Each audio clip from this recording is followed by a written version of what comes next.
Hoy vamos a trabajar el tema la fe de ayer en la generación de hoy. Y yo quiero empezar retomando esta parte del texto. Es una parte muy bonita en esta versión que dice: me acuerdo de tu fe sincera, pues tú tienes la misma fe. Escuche el énfasis.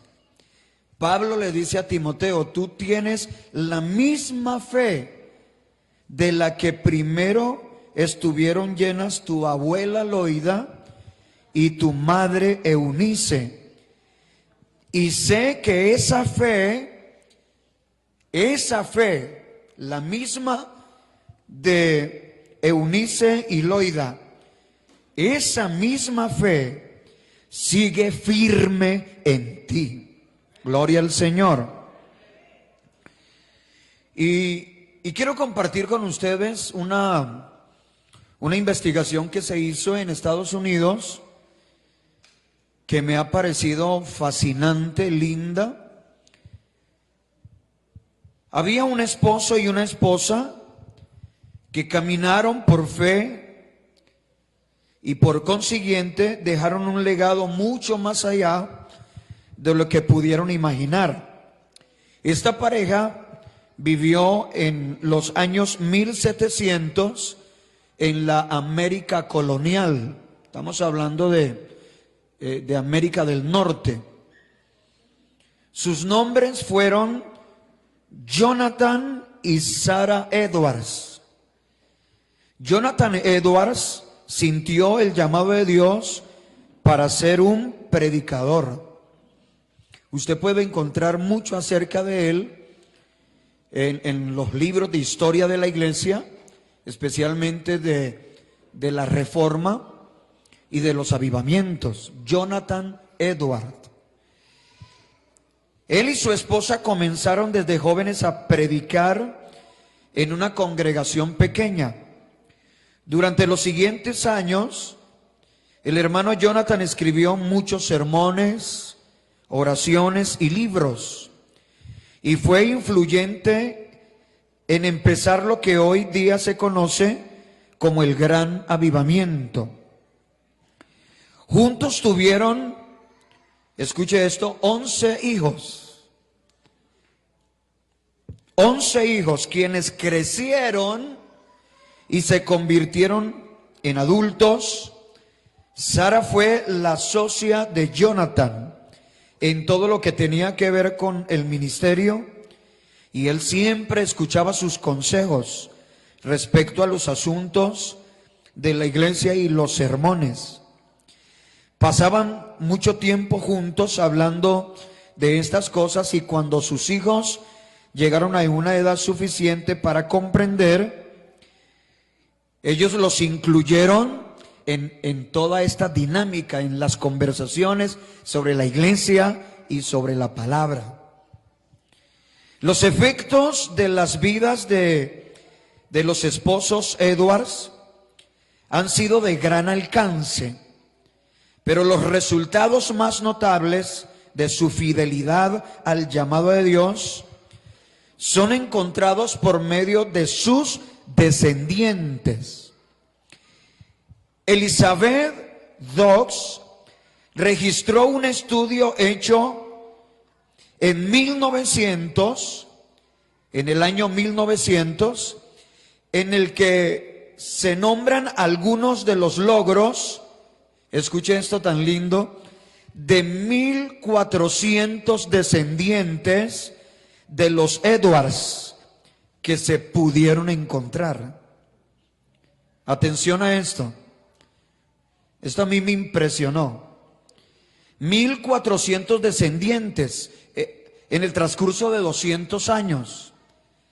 ¿Y qué encontraron ellos? Escuche bien, en sus descendientes: 100 abogados y un decano de una facultad de derecho, 80 poseedores de cargos públicos, 66 médicos y un decano de una escuela de medicina, 65 profesores de colegios, universitarios y universidades, 30 jueces, 13 presidentes de colegios universitarios, 3 alcaldes de ciudades grandes, 3 gobernadores de estados, 3 senadores de los Estados Unidos, un contralor del Tesoro de los Estados Unidos y un vicepresidente de los Estados Unidos. Estos eran los descendientes que se pudieron ubicar, lo que se logró a través de esa investigación, a través de 200 años, 1400 descendientes de 2 personas, Jonathan y Sarah Edwards. Gloria a Dios. Como alguien dijo una vez, y quiero que usted, si puede, apunte esta frase o trate de grabarla en su mente. Nuestros hijos son mensajeros que enviamos a un tiempo que no veremos. Qué bonita esa frase, ¿cierto? Nuestros hijos son mensajeros que enviamos a un tiempo que no veremos. O sea, el futuro. Para allá mandamos nuestros hijos, nuestros nietos, nuestra descendencia. Gloria al Señor. ¿Qué clase de legado vamos a dejar? ¿Durará ese legado? ¿Será permanente y eterno? ¿O dejará usted solo artículos palpables? Edificios, casas, dinero, posesiones. ¿Qué clase de legado le vamos a dejar a nuestras generaciones? Vean, mis hermanos, yo tengo una inquietud muy grande con esta clase de temas, porque lamentablemente en nuestra cultura hemos abandonado la verdadera visión de proyectar grandes cosas a través de nuestras generaciones. Lamentablemente, hermano, nosotros los latinos somos descuidados, conformistas. La mayoría no piensa hasta dónde puede llegar mi hijo, hasta dónde van a ir mis nietos. A veces ni nos importan ellos mismos como personas. Somos egoístas. Usted sabe que yo les he venido enseñando sobre la autocrítica. Porque la única manera de nosotros reaccionar, la única manera de entrar en una verdadera transformación, bíblicamente es reconociendo las cosas. ¿Se acuerdan de David en el Salmo 51? Ten piedad de mí, oh Dios, conforme a la multitud de tus piedades, borra mis rebeliones, porque yo reconozco mis culpas. Amén. Esto es parte de una reflexión profunda. Ya alguien dijo, y eso lo conocemos muy bien, y es que traer hijos a este mundo no es suficiente. No basta, como dijo el poeta. No basta con solo traerlos al mundo, porque es parte de la dinámica. A veces hasta nuestras familias hermano, no han sido planificadas. Y convertimos a nuestros hijos, o sea, la nueva generación, en un accidente. Pues ahí llegó ese niño, ahí llegó esa niña, ahí llegaron esos 5, esos 6. Y pensamos que es suficiente. Yo le ruego con todo el corazón que recibamos la exhortación de Dios, hermano. Es para nuestro bien. Es para bien de las nuevas generaciones. A veces pensamos que la única obligación es darles comida, porque en eso sí la mayoría es muy responsable. Oiga, hay padres que avientan comida de sobra. Pensamos que es suficiente, algunos, en darles estudio. No pensamos en nada más. Resulta que la palabra de Dios enseña, no solo de pan vivirá el hombre.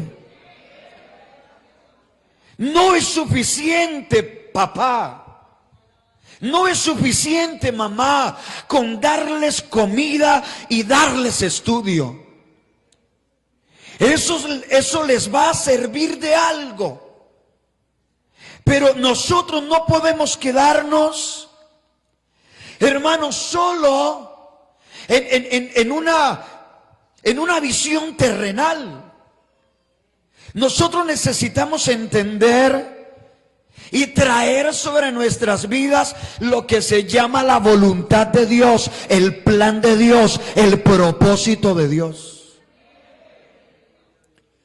Entonces yo debo comenzar a orar, a buscar a Dios primeramente por mí, desde que estoy adolescente, desde que estoy joven. Tengo que comenzar a clamar a Dios y a hacer la pregunta bíblica más importante que todo ser humano debe hacerse. Y es: Dios, ¿qué quieres que yo haga en esta tierra? Gloria a Dios. Pero a veces no hemos empezado ni siquiera por nosotros mismos. Entonces, si no hemos empezado por nosotros mismos, ¿cómo trasladar eso a la siguiente generación? Si ni siquiera yo he entendido qué es lo que Dios quiere hacer con mi vida, ¿cómo sabré lo que Él quiere hacer con mis hijos? Nadie puede dar de lo que no tiene. De lo que tengo te doy, dijo Pedro. De lo que tengo te doy. Para tener hay que primero recibir y luego dar, entregar. Y todo esto tiene que ver con la fe. Nosotros tenemos que volver, hermano, al propósito de Dios, la proyección de Dios en mi familia, en mis hijos.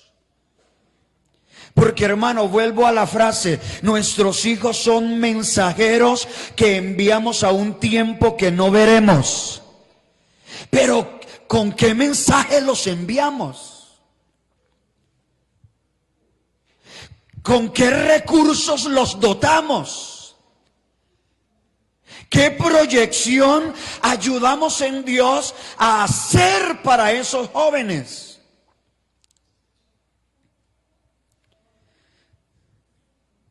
¿Qué clase de legado vamos a dejar? ¿Qué deseamos dejarles a nuestros hijos? Es probable que a todos nos gustaría dejar una cuantiosa herencia material. Pero hay algo incluso más valioso, y es un legado de fe. ¿Y sabe por qué no todos decimos amén? Porque no lo entendemos.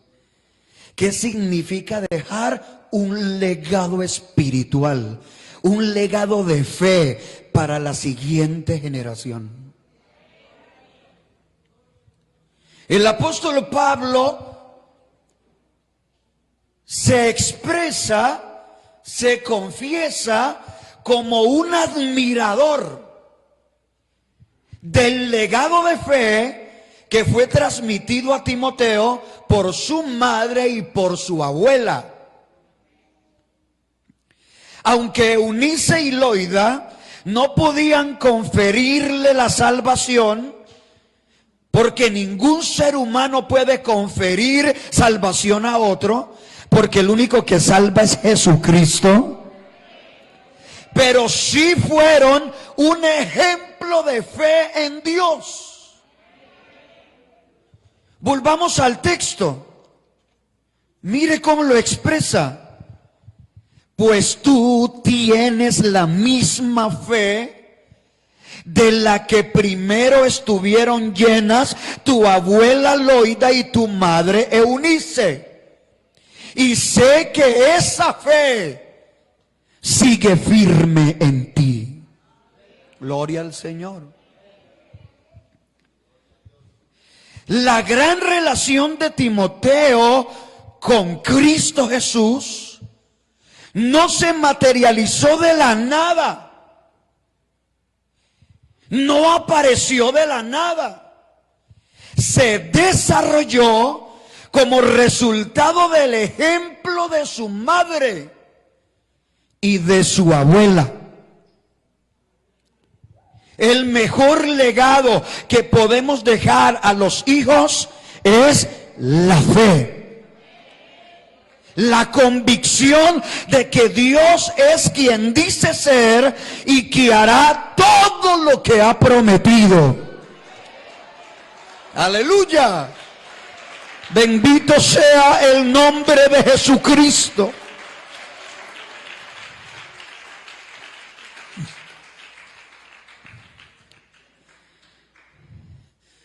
Mis hermanos, que Dios nos inspire, que Dios nos capacite.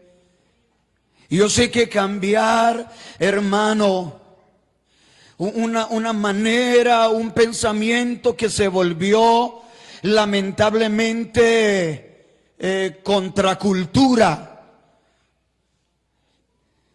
o buena cultura,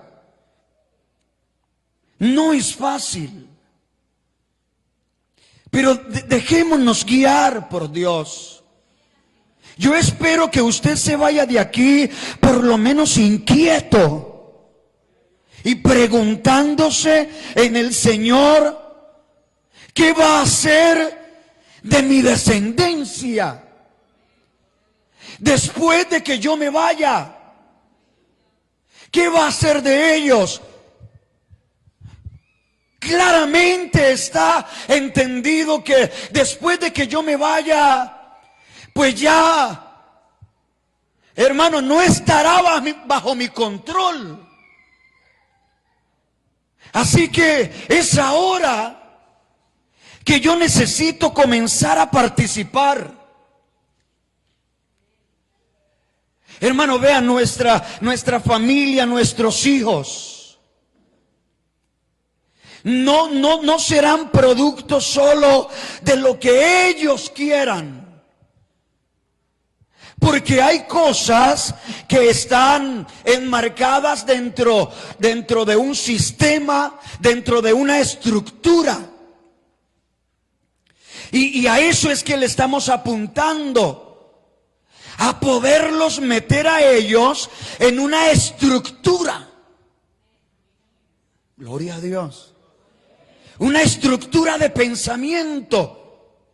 Usted y yo tenemos que convertirnos para ellos en una escuela de pensamiento. En una corriente de pensamiento. Porque todo mundo pertenece a alguna escuela. de pensamiento. Se ha dejado arrastrar de una corriente, sea por los amigos, sea por sus profesores, por el colegio, por la universidad, o en este caso, como lo estamos proponiendo, sea por la familia. Gloria a Dios. Y para ello, pues, son necesarias algunas cosas.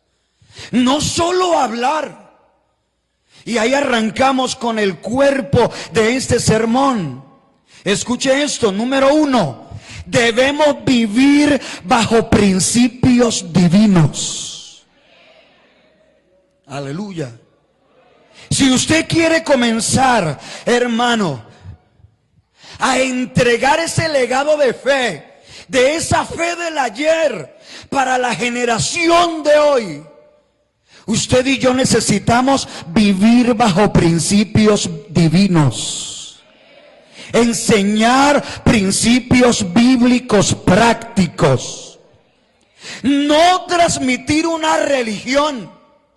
No le enseñe una religión a sus hijos. No sirve. Enséñele principios.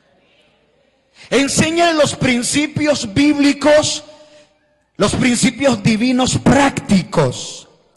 Los niños necesitan saber qué piensa Dios sobre la vida. Porque los amigos le enseñan sobre la vida en su cosmovisión terrenal, mundana, baja. Porque la escuela, el colegio, la universidad le enseña. Y nosotros, dejando que a nuestros hijos los eduquen otros. Yo no sé si usted ha escuchado que a veces en una familia, en la casa, suele suceder que aparece el muchacho con una clase de pensamiento, con una manera de abordar ciertos temas que usted dice, ¿y usted de dónde aprendió eso? ¿Cierto? ¿A usted quién le enseñó eso? ¿A un amigo? ¿A mi profesor? Es que lo dice fulano de tal en su libro. Porque el hombre a veces termina creyendo y viviendo bajo principios que enseñan otros hombres. Por eso nosotros necesitamos enseñarle a nuestros niños qué piensa Dios sobre la vida, qué piensa Dios sobre las riquezas, cómo suple nuestras necesidades, cómo dirige Dios nuestra vida. Aleluya. Vea, hermano,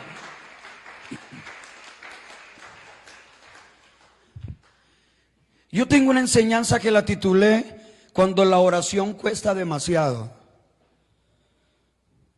Y allí yo hablo que una de las cosas por las que a nosotros nos cuesta orar y tener comunión con Dios es que Dios no está involucrado en los diversos aspectos de nuestra vida.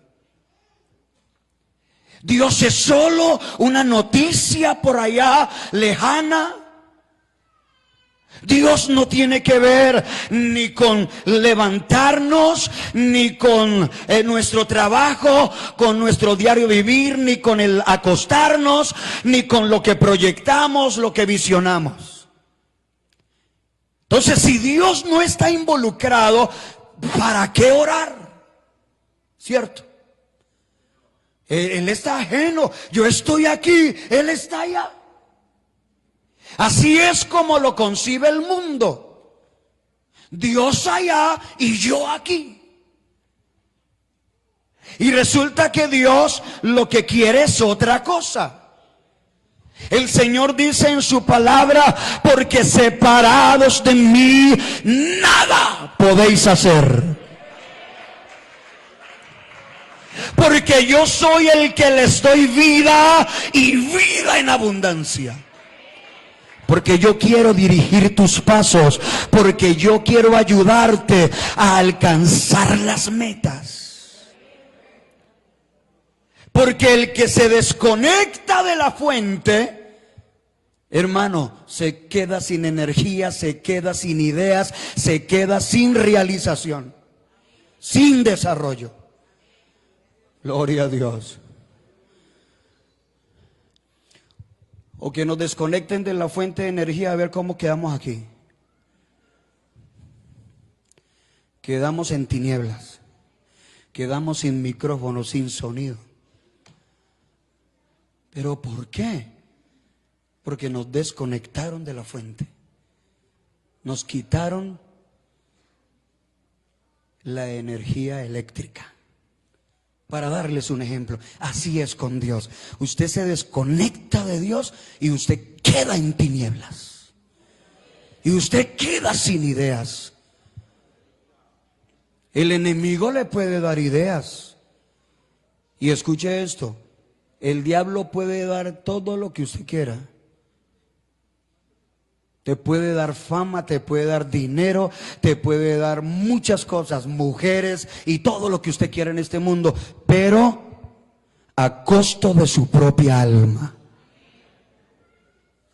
Como bien lo conoce todo el mundo, estará usted vendiéndole el alma al diablo. Por no tener en cuenta a Dios. Porque ahí están las opciones. O es Dios, o es Satanás. O es la luz, o son las tinieblas. Entonces, si nosotros queremos que la fe del ayer esté en la generación de hoy, yo como padre, en mi familia, tenemos que comenzar a vivir bajo principios divinos. Hay que conocer, hay que practicar los principios bíblicos. Los padres no pueden transmitir lo que no poseen. Pero los que aman y obedecen la palabra de Dios compartirán con entusiasmo lo que han aprendido. Porque la fe viene por el oír y el oír por la palabra de Dios. ¡Aleluya! ¡Gloria a Dios!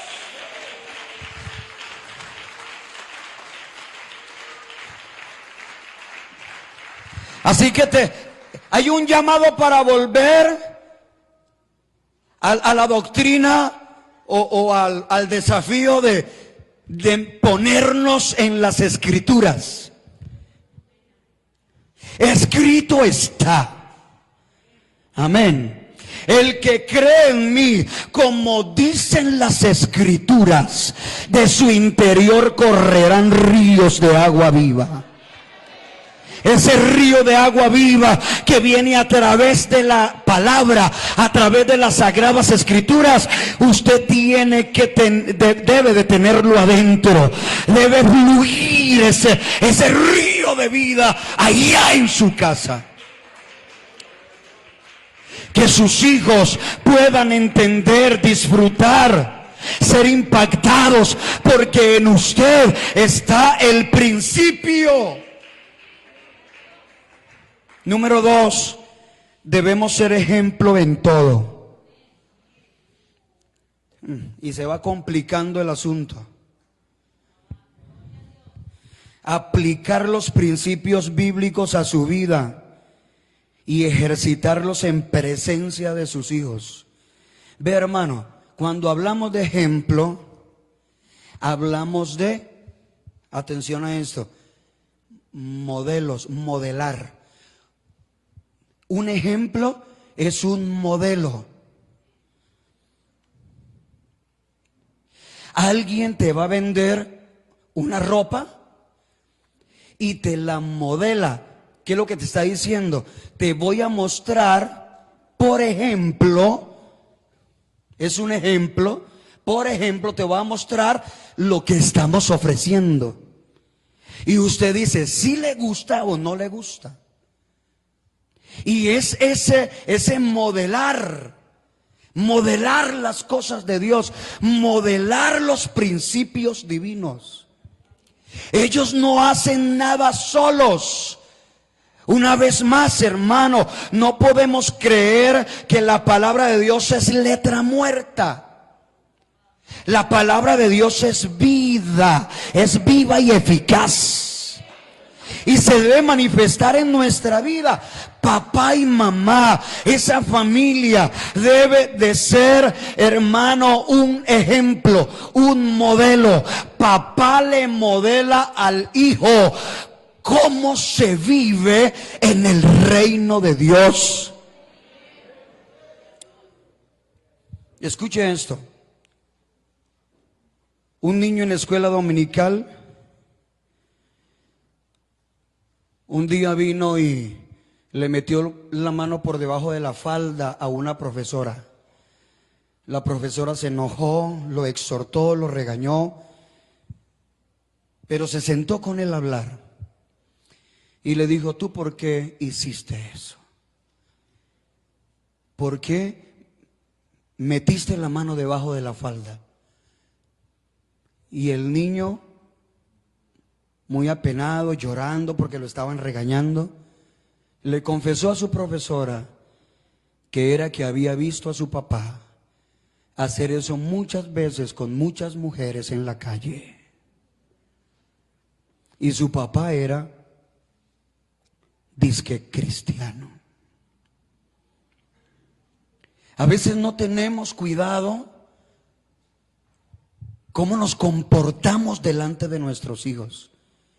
Ese padre que anda tirando piropos en la calle, ¿no? Que es muy de esta cultura latina. Que anda, hermano, diciéndole a una, diciéndole a otra una cantidad de cosas y va de la mano con su hijo. Esa mamá que no se cuida delante de su hijo para emitir improperios contra su esposo, contra él mismo. Ese papá que se porta mal con su esposa, que ha llegado a golpearla delante de sus hijos. Insultos, groserías, altanería. Y ahí están los pequeñitos escuchando, viendo. ¿En dónde están los principios ahí? ¿Cómo puedo yo anhelar de que esos hijos permanezcan en la fe? Perdón, hermano, yo pregunto, ¿permanecer en la fe? ¿Cuál fe? ¿Cuál fe? ¿Cuáles principios? ¿Cuál ejemplo? Entonces, hermano, el esposo debe ver en su esposa una mujer de fe. Porque es que es ahí, escúcheme bien, es ahí donde se conoce el verdadero cristiano. Es ahí, hermano, es ahí, en la intimidad del matrimonio, en la intimidad del hogar, de la familia. Es ahí donde se ve a la mujer cristiana, al hombre cristiano, al papá cristiano. Gloria a Dios. Que esa mujer tenga que decir: mi marido, mi esposo es un hombre piadoso, es un hombre de Dios. ¿Se acuerdan que en el pasado saludaban así los hijos, no? Hombre de Dios. Y el viejo decía: que Dios me lo bendiga, mi hijo. Pero él le gritaba: hombre de Dios. Claro, eso se hacía por religión, ¿no? Por tradicionalismo. Porque él podía ser un borracho, él podía cascar a la mamá, pero él seguía: hombre de Dios. ¿De Dios por dónde? ¿O de dónde? De Dios no tenía nada. Solo su creación. Entonces necesitamos ser ejemplos. Se hizo una investigación, hermanos, de por qué, escuche bien esto que es muy importante, por qué los hijos abandonaban la iglesia cuando se hacían adolescentes. Y la primera razón fue, hermano, malos ejemplos. Malos ejemplos. Porque los muchachos respondían, es que nosotros no sabemos realmente a ciencia cierta qué es ser cristiano. Porque mi papá es uno en la iglesia y es otro muy diferente en la casa. Porque mi mamá es una en la iglesia y otra en la casa. Como decía un predicador por ahí, santos con cuernos en la aureola. Porque hay quienes cargan, hermano, una aureola, usted sabe, ¿no? De santidad. Pero es artificial. Se la ponen para venir a la iglesia y se la quitan cuando salen del templo. Y resulta que eso así no funciona. Ese no es el verdadero evangelio. Ese no es el mensaje de Dios. Dios quiere que nosotros seamos transparentes, íntegros. El que ande en el camino de la perfección, este me servirá. Dios ama la verdad en lo íntimo. Gloria al Señor. Hermano, dígame si está de acuerdo, y si no, pues que yo los escucho muy calladitos. Debemos ser ejemplo en todo, hermano. En todo. Le voy a soltar esta perlita. ¿Usted sabe por qué Dios a través del profeta, creo que es el profeta Miqueas, dijo: de la que duerme a tu lado, cuídate? ¿Cuántos se acuerdan? Hermano, vea, se ha enseñado mucho y mucho mal acerca de eso, hermano. Les tengo una propuesta interesante. De la que duerme a tu lado, cuídate, no abras tu boca, dice el texto. Entonces se levantaron predicadores para decir: ¿quién es la que duerme a tu lado? La carne. Eso era lo que decían algunos predicadores. La carne. Así que ten cuidado con la carne.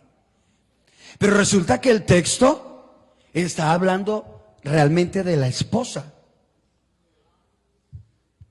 Porque está hablando en términos sociales. Si usted lee el capítulo, se da cuenta, está hablando en términos sociales. Y dice: de la que duerme a tu lado, cuídate, no abras tu boca.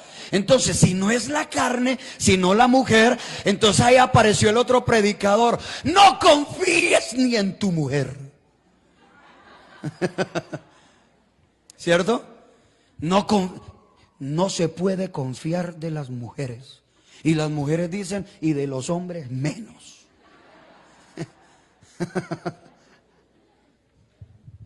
Hermano, pero le tengo una interpretación que a mí me encanta y que yo creo que puede ser aplicada.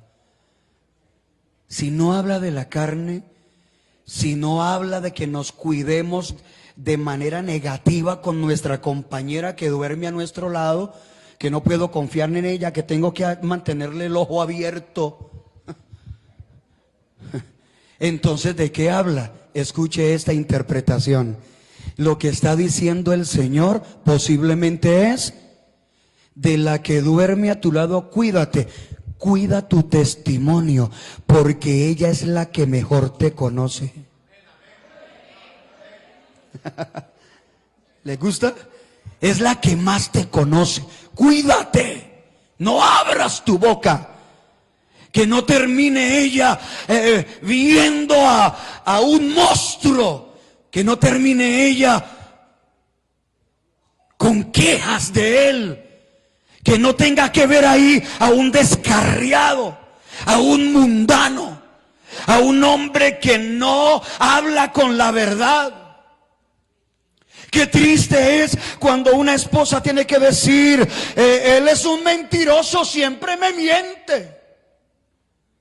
¿En dónde está el hombre de verdad? Si mantiene mintiéndole a su mujer. Hermano, de la que duerme a tu lado, cuídate, no abras tu boca, mira muy bien lo que hablas, no la ofendas, no hables mal de los demás delante de ella, deja que la justicia de Dios opere en ti. Edifícala con tus palabras, edifica tu casa, edifica la vida de tus hijos. No seas irresponsable, ten cuidado de ti mismo y de la doctrina, porque haciendo esto te salvarás a ti mismo y a los que te oyeren. Aleluya, que Dios nos ayude.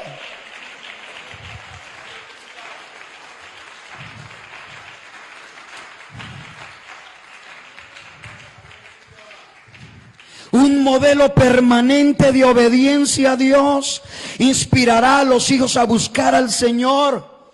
Decir una cosa y hacer otra es un mal ejemplo. Seamos coherentes con lo que creemos y enseñamos. El buen ejemplo te dará autoridad para amonestar y disciplinar a tus hijos. Gloria a Dios. ¿Cuántos se acuerdan? Se van a reír algunos de esto, pero ¿cuántos se acuerdan del diablo y su caravana? Levante la mano. Ay, hay algunos de mi generación. Bueno, para los de esta generación les vamos a compartir. Era un himno todo curioso que se cantaba hace muchos años. El diablo y su caravana está engañando al creyente para que no le predique el evangelio a la gente. Después de andar en la luz y conocer la verdad, qué triste es volver al mundo a servirle a Satanás. Después de andar en la luz y conocer la verdad, qué triste es volver al mundo a servirle a Satanás. Hay hermanos que van al culto y se hacen los que lloran, pero llegan a la casa y le cascan a la señora. El cristiano que se emborracha, Satanás lo zarandea, se lo lleva para el mundo y es la cosa más fea. Por ahí va el diablo y su caravana. Oiga, hermano, ¿usted cómo piensa usted que recibe el evangelio? Unos hijos que ven a su papá predicando en la plataforma, hablando de Dios en la calle, y en la casa es un ogro. De verdad, hermano, casca hasta la esposa. Alguna vez escuché a un conferencista decir, cuando un hombre anda mal delante de Dios, la que primero se da cuenta es la esposa y después el perro.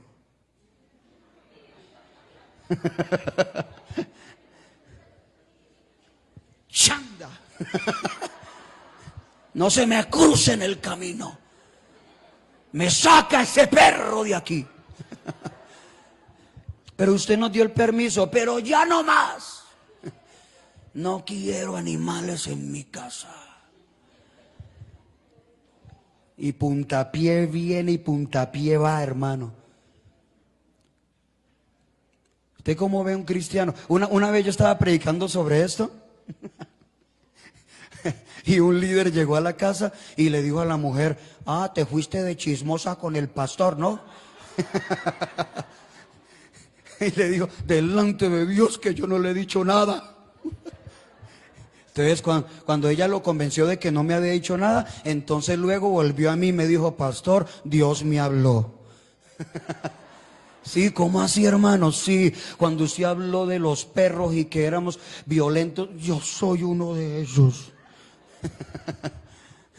Ore por mí. En estos días casi me gano un problema con un vecino porque le casqué el perro. Hermano, ser cristianos, ser hijos de Dios, no es cualquier cosa. Hay que ser, hermano, como venimos diciendo desde el martes, hay que ser celosos, hay que ser cuidadosos. Hermano, la Biblia dice que ni siquiera seamos ligeros para hablar, que tengamos cuidado, que solo hablemos lo que sea necesario para la edificación de los oyentes. Gloria al Señor. Ay, pastor, entonces ser cristiano es muy difícil. No, hermano, no es difícil cuando usted se llena de la presencia de Dios, cuando usted vive metido en la palabra y la palabra vive metida en su corazón. Aleluya. Cuando ya no vivo yo, sino que Cristo vive en mí.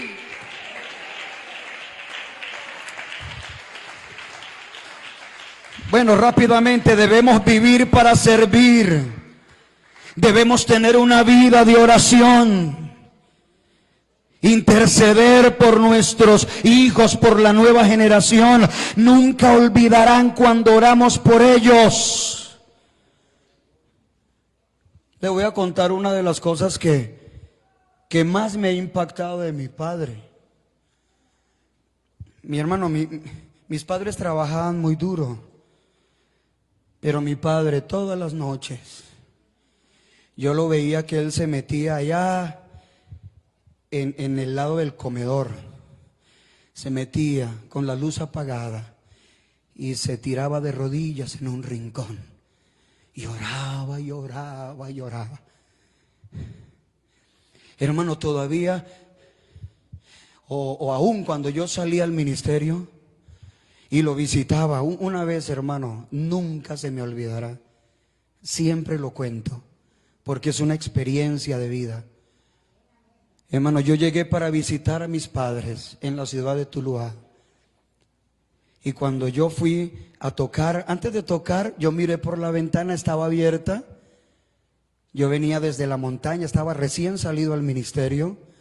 Y yo miré por la ventana y vi a mi padre arrodillado allá en la sala, orando a Dios. ¿Usted cree que yo pude timbrar o tocar la puerta? Yo me quedé ahí mirándolo. Me quedé un rato y se me vinieron las lágrimas, porque yo sabía que en esa oración también estaba yo. Y luego de un rato entonces toqué y se levantó el viejo. Me abrió la puerta, nos abrazamos con sus ojos todavía llenos de lágrimas y me dijo: hijo, en este momento estaba orando por ti, para que Dios te guarde y te ayude.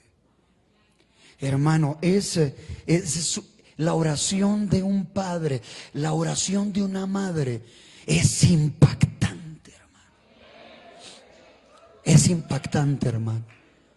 Gloria a Dios. ¿Cuántas cosas puede lograr un padre, una madre de rodillas delante de Dios? Aleluya. Si no has logrado nada con tus consejos, si no logras nada con tus regaños, o como dicen los hijos, con la cantaleta, entonces tírate de rodillas, métete en ayuno y oración, y tú vas a ver cómo comienzas a lograr cosas que no se logran de otra manera. Que te vean orando, enséñales a orar, invítales a orar. En mi casa a veces mis hijos se molestaban cuando estaban más pequeños, ya no.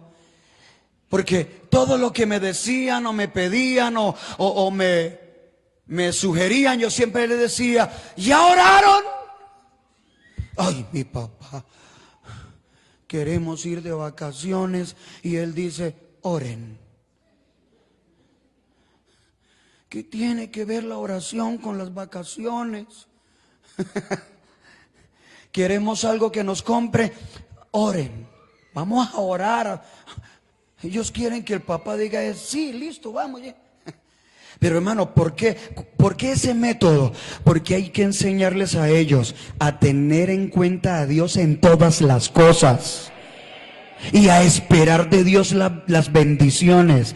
Cuando llegue el momento de ir de vacaciones, de comprar lo que se les va a regalar, igualmente confirme, demos gracias a Dios, porque todo lo recibimos de Él. Esa es una bendición de Dios. Gloria a Dios. Estamos hablando de fe en la nueva generación. Debemos tener persistencia, no darnos por vencido a la hora de impartir conocimiento espiritual. Hay que seguir enseñando la palabra a nuestros hijos, a nuestros nietos, a pesar de los tiempos. Vea un error que cometen los ancianos, y yo voy ya acercándome a eso, es que no vuelven a participar en nada. Hermanos, los ancianos, esto para los ancianos con todo mi amor, se los hablo como, mirándolos a ustedes como padres y madres. Hermanos, se vuelven apáticos, se vuelven renegados, se encierran en depresiones, porque se dejan arrumar por las circunstancias, que por los años, que por las enfermedades. Y como aquí nuestra palabra no vale nada, pero hay que recuperar la presencia de los ancianos en nuestra familia. El anciano debe de estar lleno de sabiduría.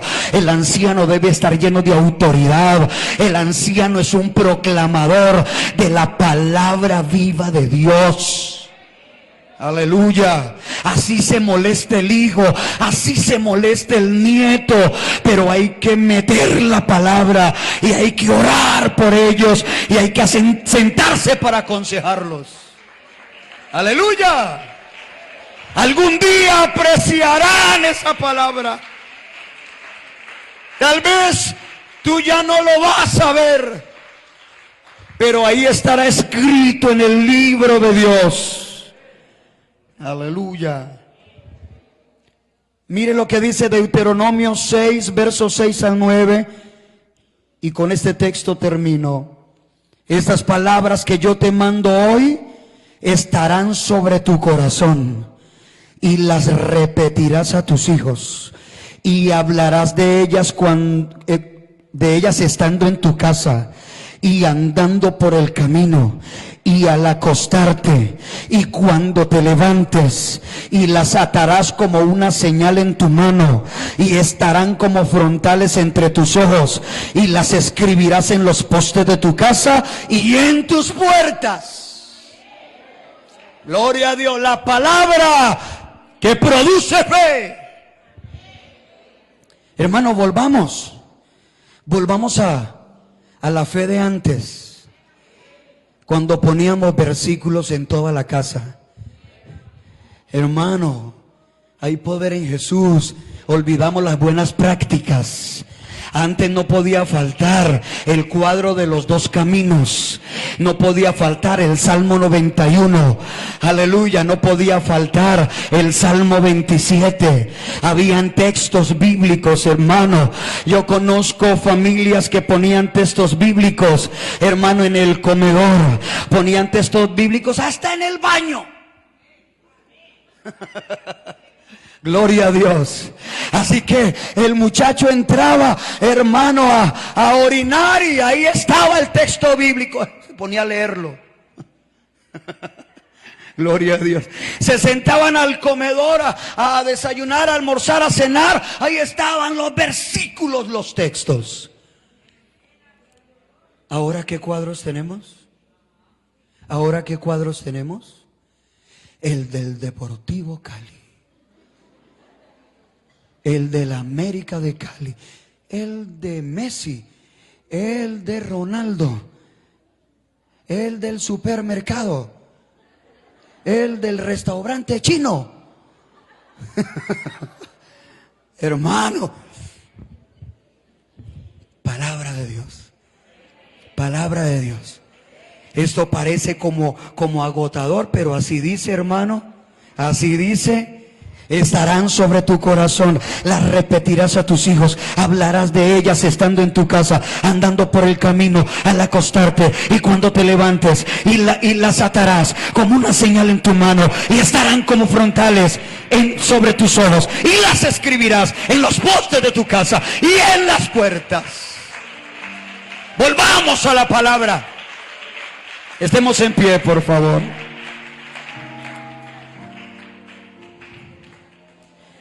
Nunca es demasiado tarde para trabajar en pro de un legado espiritual. Aleluya. Al igual que la madre y la abuela de Timoteo, no nos conformemos solo con criar a nuestros hijos. Nuestra meta debe ser mostrarnos como ejemplos de una vida de santidad que les inspire a amar y a seguir a Cristo. No desaproveches ninguna oportunidad. Hermano, ustedes quieren saber cómo logró el pastor y la esposa del pastor tener esos hijos creyentes y que le sirven a Dios. ¿Usted quiere saber cómo? Mi esposa se metía en la habitación desde que ellos estaban en la cuna para orar por ellos, para tocarlos mientras oraba. Y yo no he desaprovechado, hermano, ningún momento cuando yo los veía en el altar. Hermano, hubo momentos en que literalmente, hermano, escúcheme, yo me les monté encima. Aleluya. Yo veía a David en el altar y yo iba y me le montaba encima, hermano. Y lloraba con él. Y al oído yo siempre les decía: vamos a amar a Dios, vamos a servir a Dios. Cuando ellos recibieron el Espíritu Santo, yo estaba ahí orando por ellos. Aleluya. Y David le gustaba acompañarme a los campamentos, a mis invitaciones, y se recibía unas bendiciones. Aleluya. No desaproveche cualquier oportunidad, hermano. Yo no sé cómo hay padres que ven a sus hijos en el altar y ellos allá bostezando, o sencillamente ya despidiéndose y ellos aquí en el altar. Ay, hermano, esa es una oportunidad para venir y ministrar a ellos y hablarles al oído, hermano, y que Dios siembre cosas ahí. La fe de ayer para la generación de hoy. Esa responsabilidad es tuya, papá, es tuya, mamá, es mía. No es responsabilidad ni de los maestros de escuela dominical que nos ayudan, gracias. No es responsabilidad del pastor que nos ayuda, gracias a Dios. Es responsabilidad tuya, mamá y papá. Yo quisiera abrir este altar. Un padre, una madre que quiera venir aquí al altar y decirle: Señor, ayúdeme. Yo no sé si estoy a tiempo, si ya me cogió la tarde, pero ayúdeme. Yo quiero entregar un legado espiritual. Yo quiero entregar un legado de fe. Que la fe que yo aprendí de mis antepasados la pueda pasar a la nueva generación. Ayúdeme con mi hogar, ayúdeme, Señor. Ayúdanos como matrimonio. Si queremos ser buenos ejemplos, ayúdame a ser un verdadero cristiano. Ayúdame a llenarme de tu espíritu. Aleluya. Lo único que va a sostener a nuestros hijos en su vida es la fe en Dios. Es lo único que los va a bendecir, lo único que los va a sostener. Si tú tienes un hito, si tienes 3, 5, tú necesitas la ayuda de Dios. No dejes que tus hijos terminen siendo lo que quieren otros o lo que sencillamente quiere él en su rebeldía. Tú tienes que abrirle un camino, tú tienes que mostrarle un camino, tú tienes que esforzarlos. Aleluya. A veces vamos a tener que presentarnos como si fuéramos enemigos de ellos. ¿Por qué? Porque no los dejamos que echen a perder sus vidas. Necesitamos ayudarlos, levantarlos en victoria, enseñarles sobre la victoria de Cristo en el Calvario, evangelizarlos. Tú tienes que ser un evangelista en tu casa, no en la calle. Necesitamos primero evangelistas en su casa. Amén. Evangelistas en la casa, evangelistas en la casa, ganando almas en casa. El alma de mi esposa, el alma del esposo, el alma de mis hijos. Son los primeros que me tengo que ganar. Aleluya. De poco serviría si yo ando tratando de ganarme los hijos de otro, la mujer de otro para Cristo, si yo pierdo los míos. Aleluya. Levante sus manos. Dele gracias a Dios. Gracias, Señor. Aquí estamos en tu altar, Señor. Ayúdanos. Ayúdanos, Señor. Ayúdanos.